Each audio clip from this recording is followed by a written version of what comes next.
बहुत समय पहले की बात है। किसी राज्य में एक बड़े ही खूंखार डाकू का भय व्याप्त था। उस डाकू का नाम रत्नाकर था। वह अपने साथियों के साथ जंगल से गुजर रहे राहगीरों को लूटता और विरोध करने पर उनकी हत्या भी कर देता। एक बार देवर्षि नारद भी उन्हीं जंगलों से भगवान का जप करते हुए जा रहे थे। जब वे घने बीहड़ों में पहुंचे तभी उन्हें कुछ लोग विपरीत दिशा से भागते हुए दिखे। देवर्षि ने उनसे ऐसा करने का कारण पूछा तो सभी ने मार्ग में रत्नाकर के होने की बात बताई, पर बावजूद इसके देवर्षि आगे बढ़ने लगे। क्या आपको भय नहीं लगता? भाग रहे लोगों ने उन्हें ऐसा करते हुए देख पूछा। नहीं, मैं मानता ही नहीं कि मेरे अलावा यहाँ कोई और है, और भय तो हमेशा किसी और के होने से लगता है, स्वयं से नहीं। ऋषि ने ऐसा कहते हुए अपने कदम आगे बढ़ा दिए। कुछ ही दूर जाने पर डाकू रत्नाकर अपने साथियों के साथ उनके समक्ष आ पहुंचा। रत्नाकर ने कहा, नारद, मैं रत्नाकर डाकू हूँ। नारद मुस्कुराते हुए बोले, मैं नारद हूँ, देवर्षि नारद, तुम्हारा अतिथि, और मैं निर्भय हूँ। क्या तुम निर्भय हो? तो रत्नाकर ने कहा, क्या मतलब है तुम्हारा? नारद जी बोले, ना मुझे प्राणों का भय है, ना असफलता का, ना कल का, ना कलंक का, और कोई भय है जो तुम जानते हो। अब तुम बताओ, क्या तुम निर्भय हो?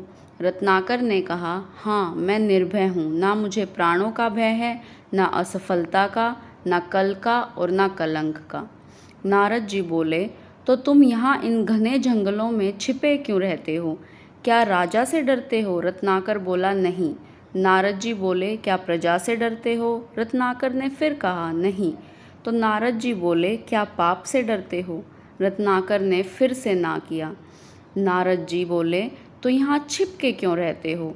यह सुन रत्नाकर घबरा गया और एकटक देवर्षि को घूरने लगा। नारद जी बोले, उत्तर मैं देता हूँ, तुम पाप करते हो और पाप से डरते हो।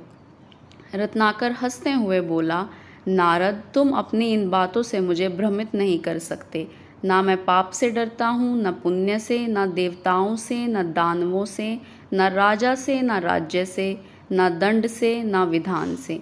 मैंने राज्य के साथ विद्रोह किया है, मैंने समाज के साथ द्रोह किया है, इसलिए मैं यहाँ इन बीहड़ों में रहता हूँ। ये प्रतिशोध है मेरा। तो नारद जी बोले, क्या था वो पाप जिससे तुम डरते हो? रत्नाकर बोले, मुझे इतना मत उकसाओ कि मैं तुम्हारी हत्या कर दूं नारद। इतना तो मैं जान ही चुका हूँ कि पाप और पुण्य की परिभाषा हमेशा ताकतवर तय करते हैं और इसे कमज़ोरों पर थोपते हैं। मैंने साम्राज्यों का विस्तार देखा है, हत्या से, बल से, छल से। मैंने वाणिज्य का विस्तार देखा है, कपट से, अनीति से, अधर्म से। क्या वो पाप नहीं था?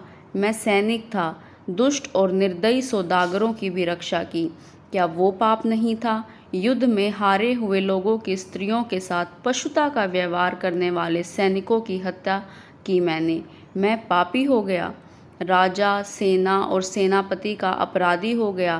क्या वो पाप था? नारद जी बोले, दूसरों का पाप अपने पाप को सही नहीं ठहरा सकता। रत्नाकर चीखते हुए बोला, मैं पापी नहीं हूँ। तो नारद जी बोले, इसका निर्णय कौन करेगा?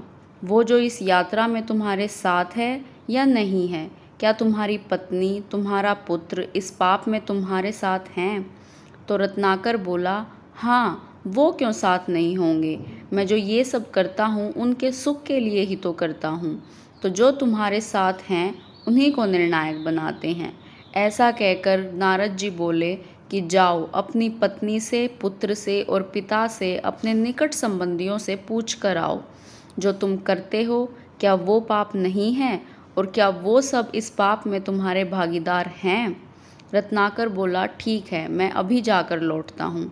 और अपने साथियों को नारद को बांध कर रखने का निर्देश देकर रत्नाकर सीधा अपनी पत्नी के पास जाता और पूछता है, ये मैं जो कर रहा हूँ क्या वो पाप है, और क्या तुम इस पाप में मेरी भागीदार हो?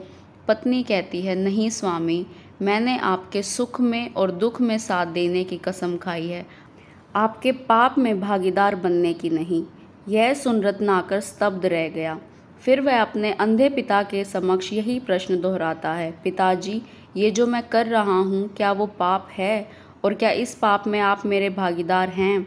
पिताजी कहते हैं, नहीं पुत्र, ये तो तेरी कमाई है, मैं इसे कैसे बांट सकता हूँ। यह सुनते ही मानो रत्नाकर पर बिजली टूट पड़ी। वह बेहद दुखी हो जाता है और धीरे धीरे चलते हुए वापस देवऋषि नारद के पास पहुँच जाता है। नारद जी कहते हैं, तुम्हारे साथी मुझे अकेला छोड़कर जा चुके हैं रत्नाकर। रत्नाकर देवऋषि के चरणों में गिरते हुए कहता है, क्षमा देवऋषि क्षमा, अब तो मैं भी अकेला ही हूँ। तो नारद जी कहते हैं, नहीं रत्नाकर, तुम ही अपने मित्र और तुम ही अपने शत्रु हो। तुम्हारे पुराने संसार की रचना भी तुम ही ने की थी, तुम्हारे नए संसार की रचना भी तुम ही करोगे।